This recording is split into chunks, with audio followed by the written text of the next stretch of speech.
Hey, what's up guys? Welcome back. It's your girl Jazz, and today I'm doing a comparison between Apple AirPods Pros versus Beats by Dre Beats Studio earbuds, the first truly wireless earbuds from Beats by Dre. Although it is kind of contradictory because Dr. Dre no longer owns them. It shouldn't be Beats by Apple.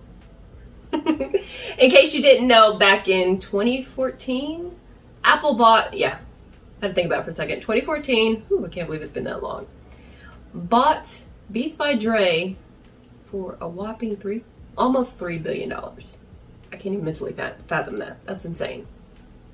But yes, so almost 7 years ago, something like that. Yeah, 7 years ago. I can't believe it's been that long.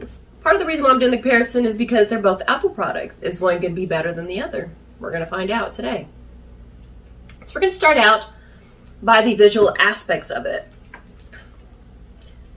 First of all, Apple, or the Pros, should I say, are only come in white. Yes, this is a case on my buds just because I like Boston Terriers. What can I say? It only comes in white, unfortunately. I'm not a huge fan of getting white earbuds just because they get dingy.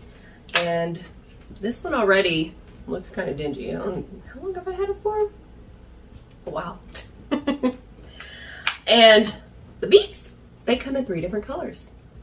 Yes, they still come in white if you want, but also comes in red, obviously, and black. Now, if you find the Pros in black, don't even bother because they are 100% counterfeit. I can guarantee that much. The white ones, that one I don't know for sure. You could get them more authentic. You could, not be. I don't know. You can actually see the visual difference between the two. I personally never liked the stem, and it just kind of irritated me a little bit on the side of my ear. I like the fit of the Beats more just because it's more comfortable, and the Pros, for some reason, have a weird oval shape to it. I don't know what's the deal with that. But I will say the Pros are more comfortable than the original. As far as listening goes, oh wait, I'm going to give you more aspects of that. You got to tune in and make sure that you hear everything, all the other aspects of it to determine whether the sound is worth it. Now back to the visuals. The magnets on the case, you can actually hear the difference between the two. So this is the Pods, or the Pro, should I say. And no, the case does not buffer anything at all. As you can see, it slid down a little bit. Versus the Beats. So you can hear the stronger magnet on the case, as well as the buds themselves are held in stronger with the magnet, which is perfect if you're like me and extremely clumsy and drop everything that's in your hands. So if you drop it, yes, you could still lose your earbuds, but the likelihood is going to be less with the Beats versus the Pros. So that's one thing that I like. Yes, you can use both of the buds on both Android and Apple. However, with Apple and the Pros, there's more benefits to it. You can use the equalizer and things like that. They don't have an official app to adjust that on the Android. At least not yet, but I'm not sure about that. As far as the Beats goes, yeah, you can still, there's an app for it completely. The only downside that I've found with the app, using it on Android, is the fact that it does not sync, and you can't tell any function of the, as far as the battery life or anything like that, unless the case is open, which I think is a bit odd, but that's just my personal opinion. At a whopping $250, you can get your Pros, but only $149. Right off the bat, too, I'm leaning more towards the Beats versus the Pros. I can do a lot with that $100 difference, personally. They both have active noise canceling features that can be activated or deactivated just by simply using the buds. Now, with the Beats, you're going to have to press the top, not 1, not 2, not even 3. You're going to hit it 4 times to activate it. Versus Apple, all you're going to have to do is hold on to the stem, and you're actually going to hear a beep, and then it's going to, either activate or deactivate. So you've got to work a little bit harder. Surprising enough, Apple actually wins that one. I know. I'm the type of person that I got to give props where they're due. That's one advantage on Apple that they have. However, as I mentioned, you got to hit it 4 times. So what are the other, if you hit it 1, twice, 3 times, what's going to happen? Just like the Pros, touch sensors. So you're going to pause play, hitting it 1 time, twice. You're going to move forward as far as the music goes. And 3 times is going to go backwards. So that's the function on both of them. I personally like the Beats more, just because I don't know how many times I've hung up on people, paused my music just by adjusting my earbuds. And that's not just with Apple. That's with a lot of them that don't have an actual button. Although, earlier today, I got a little frustrated because I was adjusting my buds and still found a way to pause my music. So no, having a button is not gonna, be your solution to your problem, unfortunately. As far as weight goes, I'm actually trying to determine right now, physically, if one's heavier than the other. The buds themselves again, I'm just doing a kind of a guesstimation. The buds themselves, specifically, the Apple is actually lighter than the Beats, surprisingly. Now, altogether, the entire system, yes, even though this does have a case, it doesn't add much weight to it. The Beats is very, very, very lightweight compared to the Apple. I'm not canceling out the case, because the case pretty much weighed nothing, but before I put it on. So I like the lightweightness, although it can be a downside because, once again, I don't know how many times I've lost them. Like, where are they at? They're in my pocket. Both of them have the technology to include the industry-leading Class 1 Bluetooth.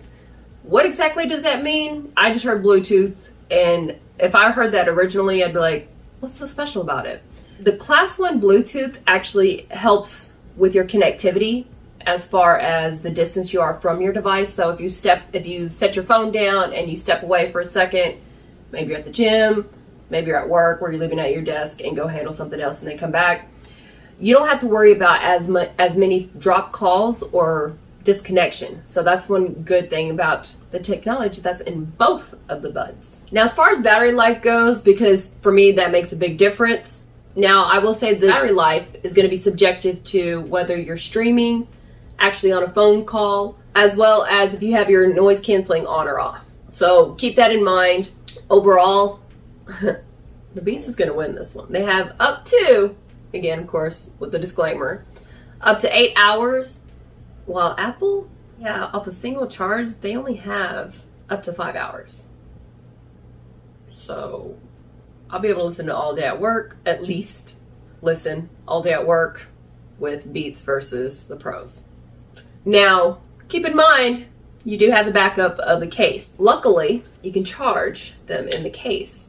They both have a 24-hour free charge. So a total battery life on a single charge of the case as well as the buds, you're going to get 24 hours. Now, keep in mind, once again, about the disclaimer. One of the things that is a bit frustrating with, surprisingly enough, the Beats, it does not have wireless charging. That's one of the advantages of Apple. One of the few. Comparatively, of course. In my personal opinion.